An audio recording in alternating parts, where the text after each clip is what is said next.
Book 7. This is wickedness. This is what you have often seen.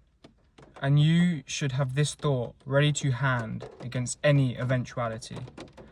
I have seen this often before. Generally, wherever you look, you will find the same things. The histories, ancient, more recent and modern, are full of them. Cities and households are full of them today.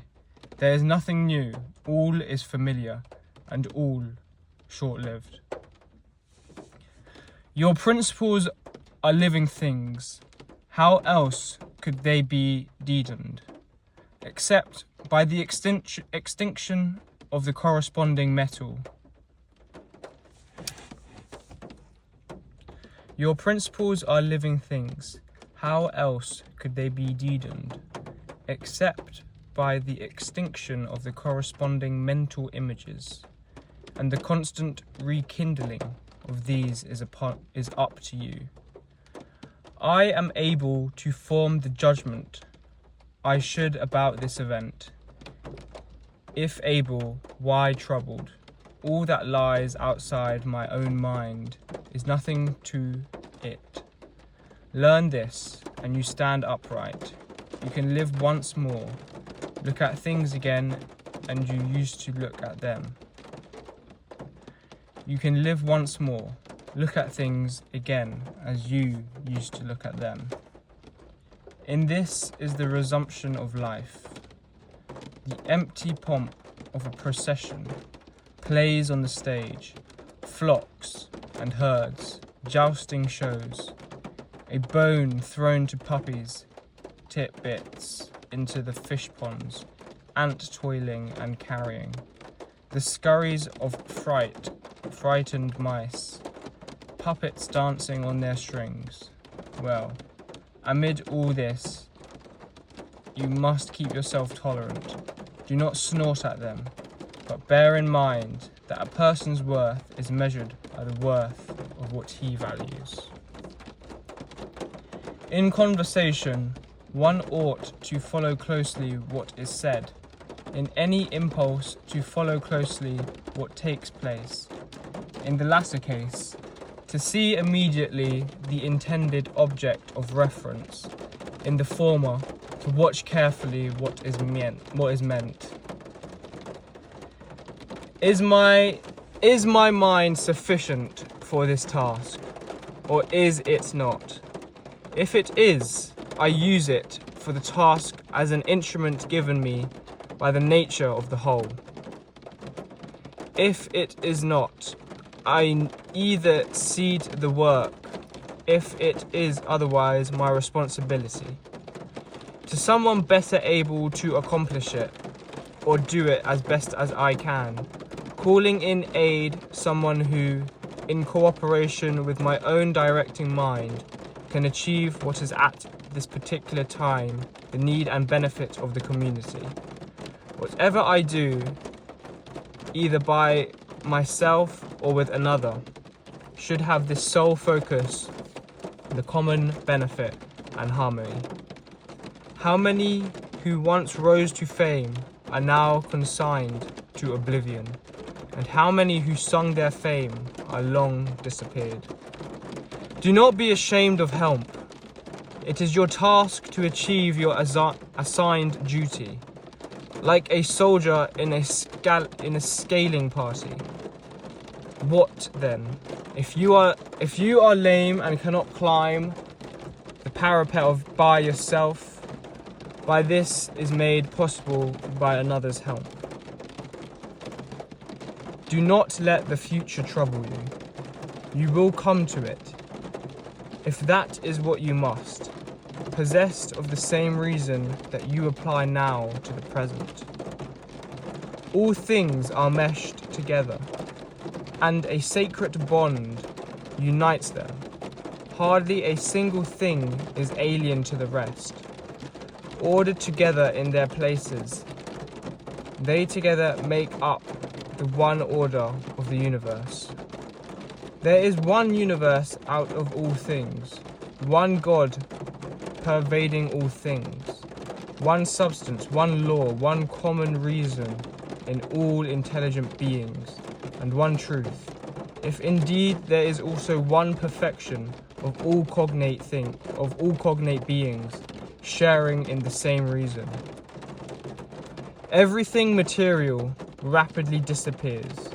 In the universal substance, every cause is rapidly taken up into the universal reason, and the memory of everything is rapidly buried in eternity.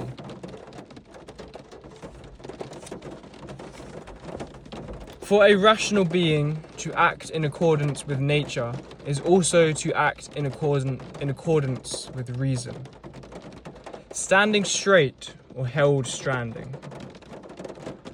Rational beings collectively have the same relation as the various limbs of an organic unity. They were created for a single cooperative purpose. The notion of this will strike you more forcefully if you keep on saying to yourself, I am a limb of the composite body of rational beings. If though by the change of one letter from L to R, Milos to Miros, you call yourself simply a part rather than a limb, you do not yet love your fellow men from your heart. Doing good does not yet delight you as an end in itself.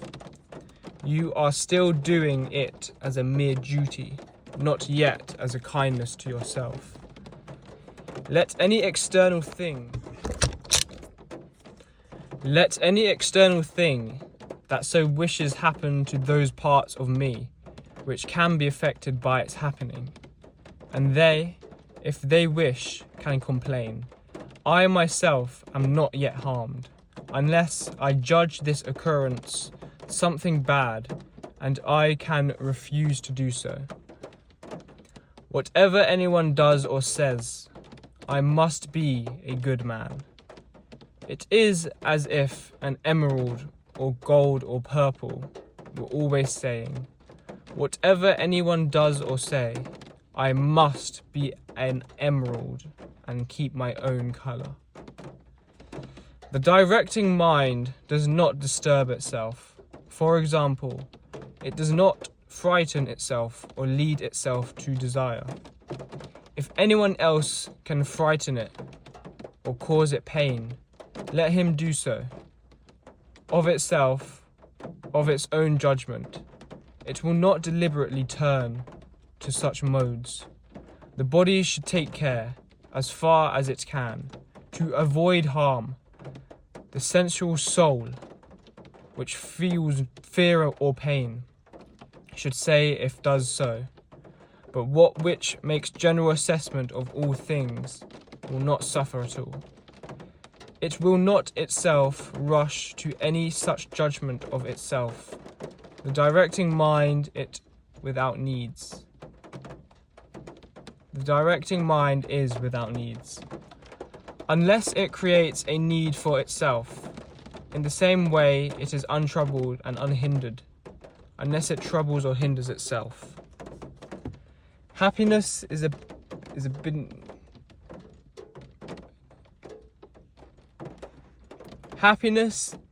benign God, or divine blessing. Why then, my imagination, are you doing what you do? Go away in the God's name. The way you came, I have no need of you. You have come in your old habit. I am not angry with you, only go away. Is someone afraid of change? Well, what can ever come to be without change? Or what is dearer or closer to the nature of the whole than change? Can you yourself take your bath, if the wood that heats it is not changed? Can you be fed unless what you eat changes? Can any other of the benefits of life be achieved without change? Do you not see, then, that for you to be changed is equal and equally necessary to the nature of the whole? All our bodies, being of one nature with the whole and cooperating with it as our limbs do with each other, pass through the universal substance as though a swirling stream. How many a Chrysippus, a Socrates, an Epictetus, an Epictetus,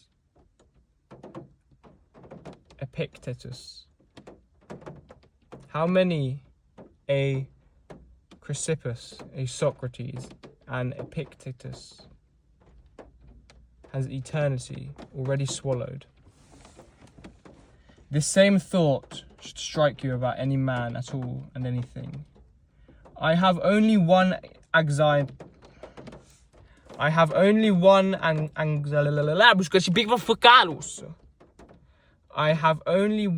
anxiety, that I myself should not do something which the human constitution does not intend, or does not intend in this way or at this time. Soon you will have forgotten all things. Soon all things will have forgotten you. It is human nature to love, even those who trip and fall. This follows if you reflect at the time that all men are brothers, that they go wrong through ignorance, not intent, that in a short while both you and they will be dead. And above all, that the man has not harmed you. He has not made your directing mind worse than it was before.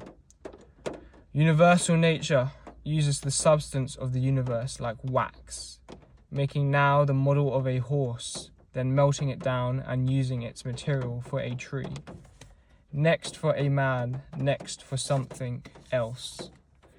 Each one of these subsists for only the briefest time. It is no more hardship for a box to be broken up than to be put together.